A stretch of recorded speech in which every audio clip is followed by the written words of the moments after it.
Muzaffarabad bureau chief काजी तनवीर हुसैन हुकूमती आज़ाद कश्मीर ने 2009 में सर्विस स्ट्रक्चर मंजूर किया और रिवाइज सर्विस स्ट्रक्चर 2021 में मंजूर हुआ, जिस पर अमल दरामद 25-20 में हो रहा है 2025 में है, जिसमें हुकूमती आज़ाद कश्मीर महकमे सेहत आम के मशकूर ममनून हैं कि देर आए दुरुस्त आए। ब्यूरो चीफ काजी तनवीर हुसैन से paramedical staff association Azad Kashmir के अहदेदारान ने बातचीत में कहा कि हुकूमत फौरी तौर पर अमल दरामद करे, क्योंकि इस वक्त बहुत सारे मुलाजमीन के रिटायर हो चुके हैं और बहुत सारी रिटायरमेंट के करीब है जिनको उनका हक दिया गया। से समाम अली, मरकज़ी सदर मोहम्मद इरफान आवान, चीफ ऑर्गेनाइज़र काजी तनवीर हुसैन, साबिक चीफ ऑर्गेनाइज़र बानी सदर राजा असद निसाब खान, डिवीज़नल सदर राजा सदाकत खान, सैयद लियाकत हुसैन नकवी, ज़ली जनरल सेक्रेटरी जावेद आवान, मरकज़ी नायब सदर आज़ाद जम्मू कश्मीर परवीन ज़फ़र मरकज़ी और दीगरान ने भी शिरकत की है।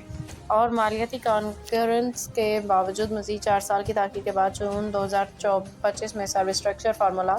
रिवाइज की मंजूरी हुई है।